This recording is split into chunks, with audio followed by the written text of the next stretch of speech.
حسین بھائی دا کم نوم د ټولو پښتنو صرف د علمزیب صاحب نه صرف د ابو حمدان نه دا کم نوم پښتنو دپاره علمزیب صاحب جوړ کړی ماشاءالله. زه تا خو ګپ لګو په د باندې ته متاثرې څنګه د به تعلیق تاسو یې زه عموما شعر وی چې دې نه کله د ستوري ما واورېده کوم پهله تاسو برډې کله کوله یقینا کې زه 49 سال ما عمر شو دی 49 سال کې د پهله ځل ما د بوټي لګولو والا خبره داسې شخصیت ولیدو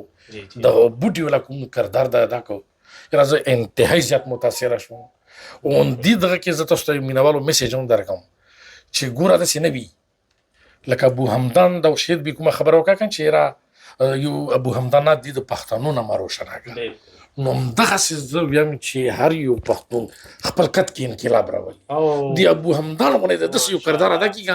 دا شعر به د تعارف محتاج نه دی شعر به د ډېرې خبرې شعر هم کې په پوره شارجې کې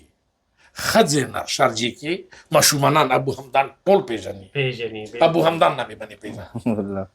هغه د دې د کوم کوشش نه د کوم کردار دی وګوره که دا الله تعالی تا ته بیا شهرت زیرت او شهرت څنګه نوی نسل لپاره یو سبق دی نوی نسل لپاره فایده هم ده که نه خلکو د دې ځای لوکال خلکو په ذهن کې موږ ښه ایمیج جوړ دی داسې پښتانه دې متعلق نو هغه بیا چې څنګه چې ډېر زیات خوشحاله شو بیا هغه ته ماته وویل چې یاره ته ستا کله برډې ته کومه ورځ بار ته کله ورځ ورته وښولله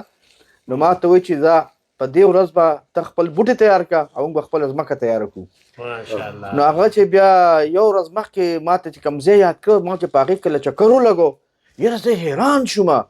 یاره څو ټینکرې وې دنیا مزدوران ګورنمنټ لګیا وو په خپله وردی کې هغه کندې کرلې او پیپونه یې لګول لاول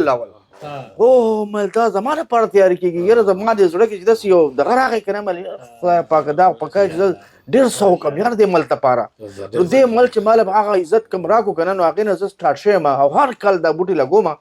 او بیا چې کله سبا شو او بیا مې بوټي لګول نو بیا یې راله چې دونه غټ ګفټونه راوړي وه په هغې قیمتي ګړۍ وې او که نه او ډېر زیات او که نه زما خپله بوټي لګولو ما ته به اوبه راچولې ما ته به داسې حیران کړم او دونه خلک راغلي په اول ورځ باندې د بلدې ټول لوکل راغلي او دغه کول او بیا چې کوم دی نو زما په خیال هغه ډېر زیات هغې خپل دغه کې ورکړو خبرې حسین بھائی دا ټولو پښتنو ته وایم چې هغه عربو د دې ډېر زیات قدر کوي چې یاره د ده ولې کوي د ده د سوچ قدر کوي چې دا کم سوچ دی د کم فکر دی د کم کردار دی د هغې وجې نه قدر کوي نو چې دا غیر قومونه د ده قدر کوي نو بیا په موږ پښتنو باندې خو د ده قدر یا د ده فالو کول دا داسې دي لکه فرض عین نو مونږ سر ستوری او زه ابو حمدان ته سلوټ پیش کوم دا بالکل سلوټ پیش کوم او دې ځای کې دا مونږ دا یو وړوکی کار دی مونږ وایو چې دې مل ته په نور هم ډېر څه وکړو دا مل دې مل چې کوم دی زمونږ ته الله رزق رسان دی خو دې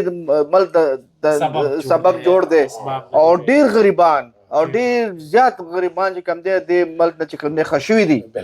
او د هغه غریبان چې په کور کې مطلب چې بالکل سبیونه قرضونه یې کړي دي او دلته یې ځان را رسولی الحمدلله اوس د څه خاوندان دي او عزت یې ورکړی دی دې ملک موږ له ډېر زیات عزت را کړی دی بې انتهایي عزت را کړی دی زما پکې 2 کاله عمر دی او په هغې کې مې 2 کال روان دلته دی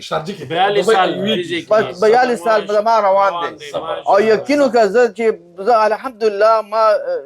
دنیا کتلې ده زه امریکو ته تللی یم جرمني ته هولینډ ته یعنې د جاپان ته 11 پیرې تللی ما له څه نه څه جاپاني م راځي او دغه د ساوت افریقا ته تللی یم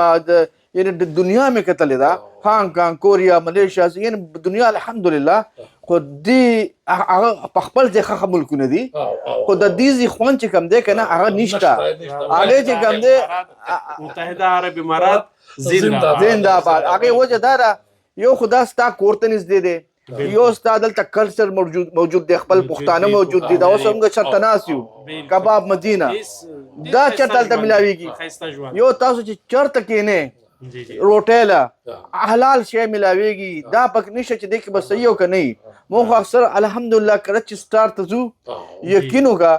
چې دا نه خوندوره روټۍ چې هغې مونږ یعنې څونه میلمانه زما د امریکې نه راشي زه هلته بوځم او ریټ سره ریټ هم ریټ یې دومره ارزان ریټ یې دومره ارزان چې سړی وایي چې بهی کور کې ولې پخې خو دلته یې خوره که نه ولې چې هر څه دغه وي